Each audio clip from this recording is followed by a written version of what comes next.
आषाढी एकादस आणि शेंगदाण्याची आमटी यांचं नातं तर अगदी असं म्हटलं ना, जन्मोजन्मीचं म्हटलं तरी चालेल. आषाढी एकादस आपण वरईचा भात करत असतो, खिचडी करत असतो, रताळी शिजवत असतो. त्यानंतर ना आपण साबुदाण्याचे वडे बनवत असतो. यांच्याबरोबर खाण्यासाठी ना शेंगदाण्याची आमटी जर झणझणीत अशी असेल ना, तर अप्रतिम लागते. आज आपण शेंगदाण्याची अशी झणझणीत आमटी बघणार आहे, जी तुम्ही वरईच्या भाताबरोबरच नाही तर अगदी ह्या थंड वातावरणामध्ये फुरक्या मारून पिऊ शकतात. इतकी छान लागते. चला पटकन आपण रेसिपी बघूया आणि रेसिपीसाठी सगळ्यात पहिलं आपण साहित्य बघूया. मी इथे काय काय घेतलेलं आहे. बनवण्याची पद्धत थोडीशी माझी वेगळी आहे. तर इथे मी थोडंसं खोबरं घालून ही आमटी बनवते, ज्यामुळे काय होतं तिची चव जी असते ना ती खूप छान लागत असते. तुम्ही जर कधी शेंगदाण्याच्या आमटीमध्ये खोबरं घालत नसाल आणि ह्यावेळेस जर तुम्ही आमटी बनवणार असाल तर थोडंसं त्यामध्ये खोबरं नक्की वापरा. आता इथे साहित्य बघूया. 1 वाटी शेंगदाणे घेतलेले, साधारणतः 3-4 लोकांसाठी मी ही आमटी बनवते. थोडंसं सुक्कं खोबरं असे काप करून मी इथे घेतलेलं आहे.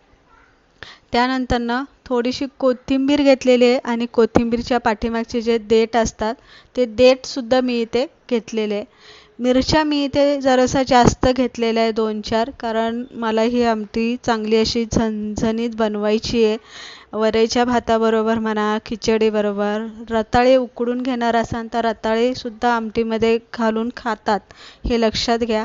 त्यानंतर साबुदाण्याचे वडे तर आपण बनवत असतो. मस्त आमटीमध्ये साबुदाण्याचा वडा टाकून खायला गरमागरम तोही खूप छान लागतो.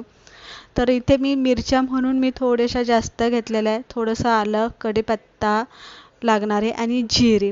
हे वाटताना आपल्याला आमटी, जेव्हा आपण शेंगदाण्याची आमटी बनवतो तेव्हा जे वाटण आपण करतो त्यामध्ये जिरे आवर्जून वाटायचे. आता शेंगदाणे हलकेसे आपल्याला गवळे गवळे गरम करायचे. फक्त वरची जी साल असते शेंगदाण्याची ती साल निघेल अशी. सालीसकट जर तुम्ही आमटी केली तर आमटी एकतर मग काळपट दिसते किंवा लालसर दिसते आणि साल पूर्ण वाटण करताना बारीक नाही झाली तर मग खाताना किंवा आमटी पिताना ती तोंडामध्ये अशी येते, तेव्हा आपल्याला नको वाटतं. थोडीशी गरम करून घ्यायचे शेंगदाणे, असे जरासं चांगले गरम करून घ्यायचे, हलकेसे असे गवळे गवळे भाजून घ्यायचे आणि मग गार झाले की त्याची साल जी असते ती साल इथे काढून घ्यायची.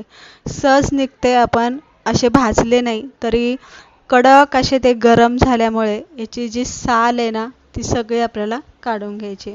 आता शेंगदाण्याची आपण वरची जी साल आहे ती आपण इथे हाताने चुरगळू शकता किंवा तुम्ही एखाद्या कपड्यामध्ये घालून अशी जरासं लाटणं वरनं फिरवलं की तेव्हा आपण शेंगदाण्याची जी साल असते ना ती पटकनी निघते. पण इथे शेंगदाणे चांगले असे कडक गरम झाल्यामुळे ना वरची साल निघून गेलेले आणि एकदम पांढरं शुभ्र असे शेंगदाणे आतले जे ते दिसतात. आता साल आपल्याला याची घोळून घ्यायची आहे. आपला जो झाऱ्या असतो तळण्याचा तो घ्यायचा आणि तो असा हलवायचा. सगळी साल जी आहे ना ती निघून जाते. कुठं घराभर अशी व्यस्त पसरत नाही आणि व्यवस्थित आपलं साफ होतात. मिक्सरच्या भांड्यामध्ये घालून घ्या शेंगदाणे. नंतर कोथिंबीर आणि कोथिंबीरचे देठ घाला. हिरव्या मिरच्या यामध्ये घाला. आता अर्थातच जर तुम्हाला जास्त तिखट नसेल पाहिजे आणि झणझणीत नसेल पाहिजे तर थोड्याशा मिरच्या तुम्ही इथे कमी केल्या किंवा तुमच्या अंदाजानुसार मिरच्या घातल्या तरी चालेल. आलं घालून घ्या थोडंसं यामध्ये आणि 1 चमचाभर आपल्याला यामध्ये जिरे घालायचे आणि जे आपण खोबरं घेतलेले ते खोबरं आपल्याला यामध्ये घालून घ्यायचं. आता अर्थातच काही ठिकाणी खोबरं घालत नाही, पण खोबरं घालून शेंगदाण्याची आमटी खायला खूप छान लागते.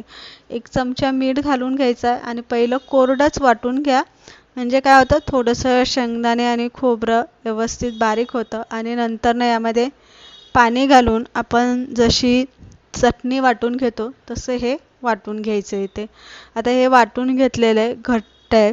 यामध्ये आता आपल्याला पाणी घालायचं आहे. आमटी जास्त पातळ बनवायची नाही आणि जास्त घट्टही बनवायची नाही.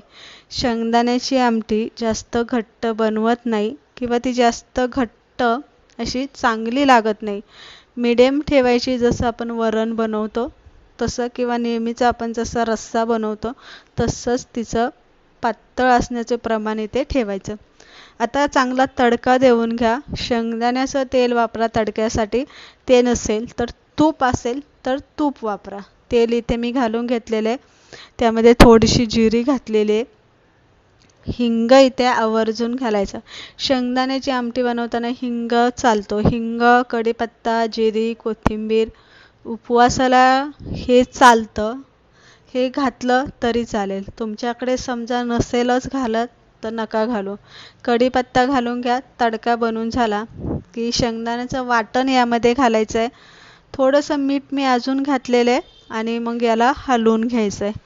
आमटीला एक चांगली उकळी येऊन द्या आणि उकळी आली की व्यवस्थित हलवून घ्या आणि नंतरनं गॅस बारीक करा. 10-1 मिनटं आमटी बारीक गॅसवरती उकळती ठेवा. म्हणजे जे आपण शेंगदाणे ते चांगले शिजले जातात. आमटी व्यवस्थित उकळली जाते. ज्यामुळे आमटी चिकट अजिबात लागत नाही. हे लक्षात घ्या. आता इथे चांगली आमटी उकळली गेलेली आहे. हलवून व्यवस्थित घेतलेली आहे. बारीक गॅस करून 10 मिनटं उकळती अशीच ठेवणार आहे आणि मग सगळ्यात शेवटी थोडीशी बारीक चिरलेली कोथिंबीर मी यामध्ये घातलेली आहे. इथे सुद्धा कोथिंबीर चांगली बारीक चिरायची आहे आणि मग उकळत्या आमटीमध्ये घालायची आहे. म्हणजे कोथिंबीर काळी पडत नाही. तर इथे बघू शकता घट्टही नाही आहे आमटी, पातळही नाही आहे. एकदम व्यवस्थित झालेली आहे. वरईच्या भाताबरोबर तुम्ही ही खाऊ शकता. त्यानंतर खिचडीबरोबर तुम्ही इथे तोंडी लावू शकता. रताळी जर उकडून घेत असाल तर शेंगदाण्याच्या आमटीमध्ये उकडलेली रताळी घालून सुद्धा खूप छान लागते. कुरकुरीत असे साबुदाण्याचे वडे जरी तुम्ही बनवले त्यामध्ये सुद्धा आमटी खूप छान लागते. आमटीमध्ये वडे टाकून खायचे, खायला एकदम भारी लागते. तर अशा पद्धतीने आज आपण इथे शेंगदाण्याची आमटी बनवून घेतलेली. रेसिपी आवडली असेल लाईक करा, शेअर करा आणि उपवासासाठी नक्की या पद्धतीने बनवून बघा.